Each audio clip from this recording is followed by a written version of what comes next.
کا انکار کرتے ہیں ان کا تذکرہ کیا ان آیات میں، اور بتایا کہ قیامت کب آئے گی اس کا علم اللہ کے سوا کسی کے پاس نہیں ہے اور اللہ دے گا بھی نہیں، لیکن آئے گی ضرور۔ اور قیامت کیوں آئے گی اس کی وجہ اللہ نے بیان کی، تاکہ اچھے لوگوں کو ان کی اچھائی کا بدلہ دیا جا سکے اور برے لوگوں کو ان کی برائی کا بدلہ دیا جا سکے۔ انسان امتحان کے لیے پیدا ہوا ہے، اپنے کیے کرے کو وہ بھگتے گا۔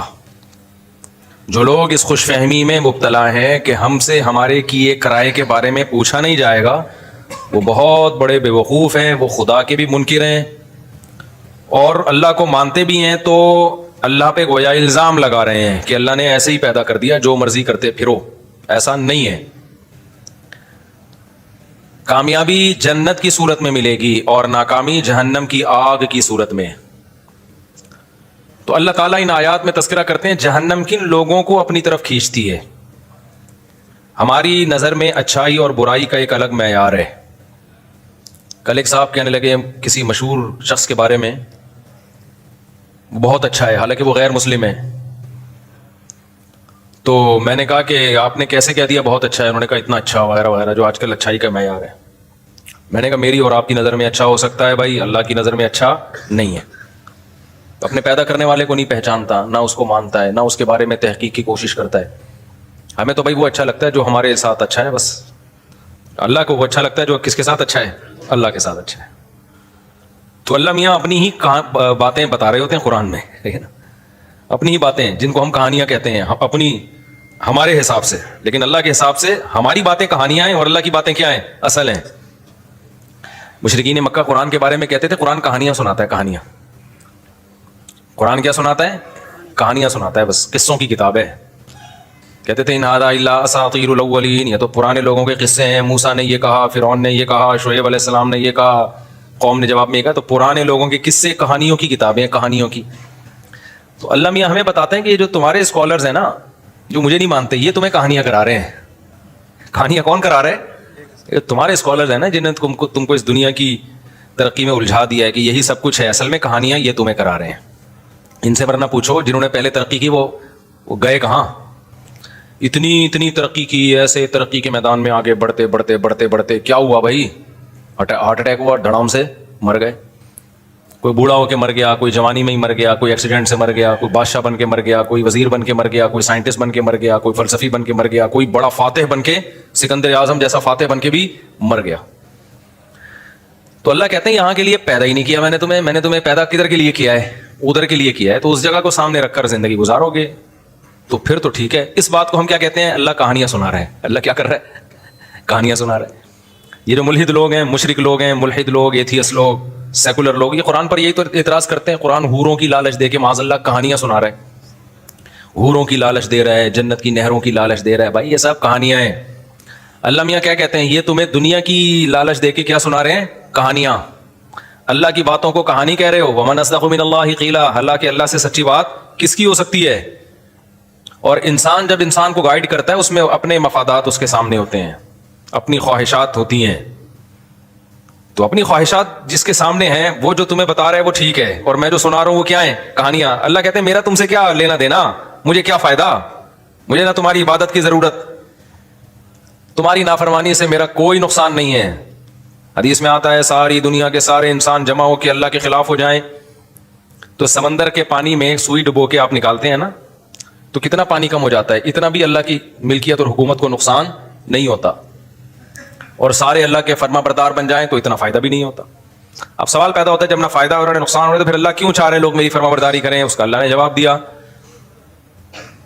وَإِن تَشْكُرُوا يَرْضَهُ لَكُمْ وَلَا يَرْضَىٰ لِعِبَادِهِ الْكُفْرَ، کہ اللہ شکر کو پسند کرتا ہے، وہ چاہتا ہے کہ میرے بندے میری فرما برداری کریں تاکہ میں ان کو نوازوں۔ بندوں سے محبت کرتا ہے، فائدہ نقصان نہیں ہے، لیکن اس کو اپنی مخلوق سے محبت، اور سب سے زیادہ محبت کس سے؟ انسان سے۔ کیوں بھائی؟ انسان سے بہت زیادہ محبت کیوں ہے؟ اس میں کیا کوئی سرخاب کے پر لگائے اللہ نے الگ سے انسان میں؟ انسان کی تو 2 ٹکے کی اوقات نہیں ہے۔ اتنے بڑے بڑے فرشتے اللہ نے پیدا کیے، اتنے بڑی بڑی، انسان جس زمین پہ رہتا ہے اس کی اس کائنات میں 2 ٹکے کی اوقات نہیں، اتنی چھوٹی سی زمین ہے۔ ابھی پرسوں کوئی مجھ سے پوچھ رہا تھا ہم چاند پہ جائیں گے تو زمین کو کہاں دیکھیں گے؟ میں نے کہا اوپر دیکھیں گے۔ وہ صاحب حیران ہو گئے، وہ تھوڑا دیہاتی ٹائپ کے صاحب تھے وہ